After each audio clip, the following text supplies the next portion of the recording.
everybody. Another team preview coming at you from Ballard Sports Media. It's Christian Ballard, sports journalist here at Ballard Sports Media.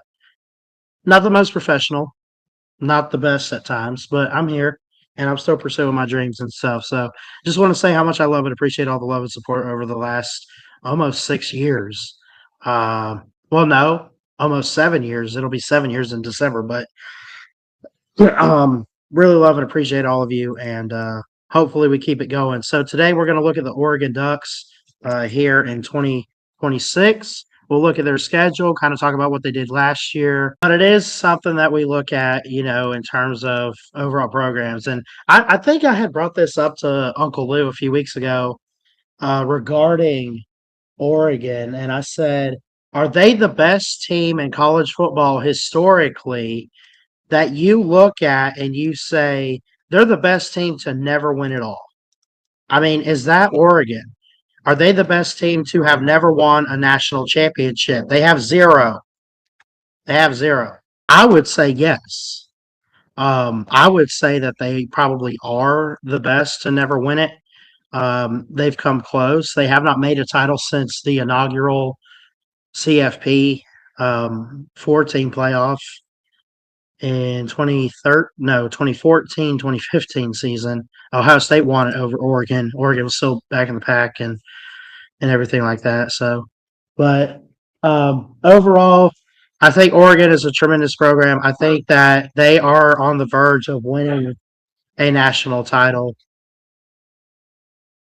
within the near future. So I think Oregon's going to get one with Dan Lanning. Hell, they might get a couple. Go ahead and pull up the schedule here. We'll talk about it. I think they're in a really good position for 2026.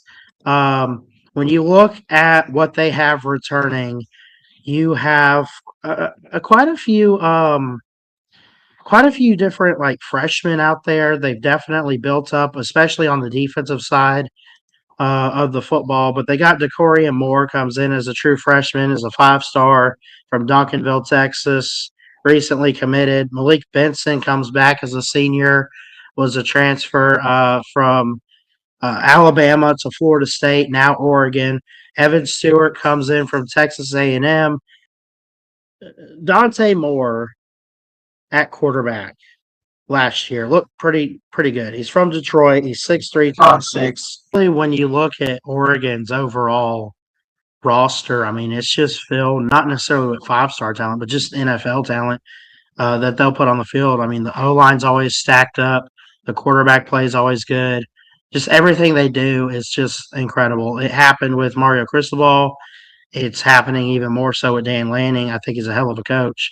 I think he's got a great future. I think that he's in a good position to stay at Oregon, possibly long term. I think he's come out and even said that he wants to do that.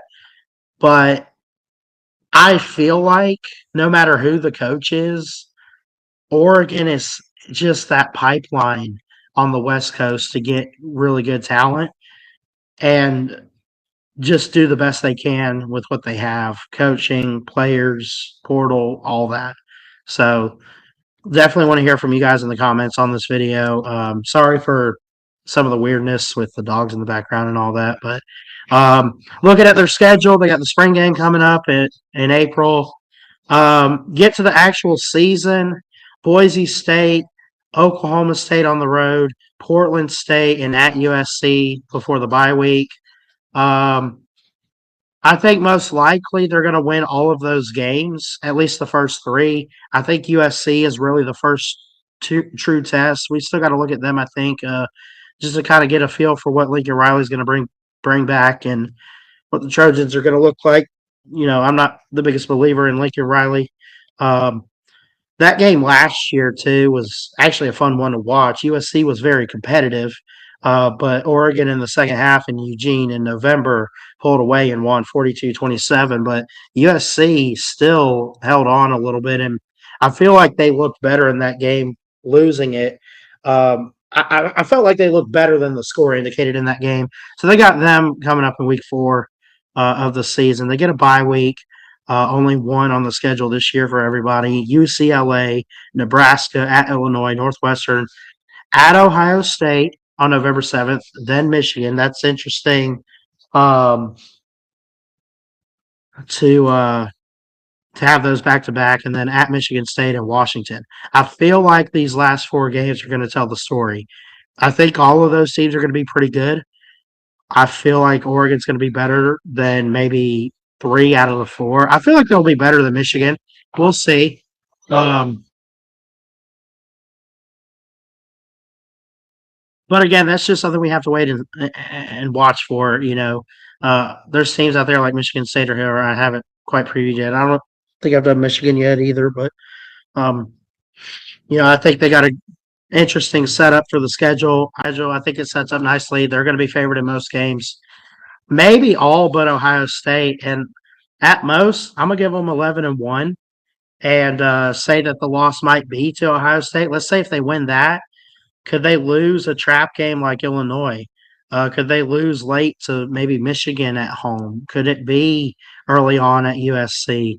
I don't think that's what's going to happen, but I think that's what could happen. If they go 10-2, it's probably because they dropped USC and Ohio State because both those teams at home are probably just a better, in a better spot to win against Oregon. I don't see three losses on here. I really don't see more than 10-2 in terms of like getting any worse than that. So, but I got them again. I got 11-1, and definitely got to hear from you guys again. Sorry for any background noise. I'm gonna have some stuff to cut out, edit, and work on.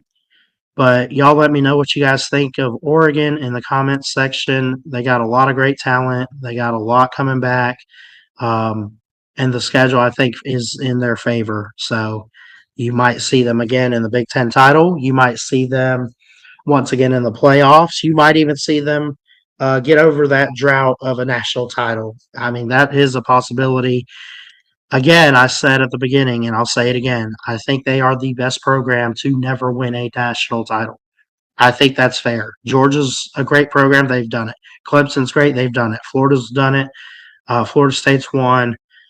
USC, Texas. There's so many. I think USC's won. Have they? Shit, I don't know. Anyway, love y'all. Have a blessed one, and we'll see you next time here at BSM.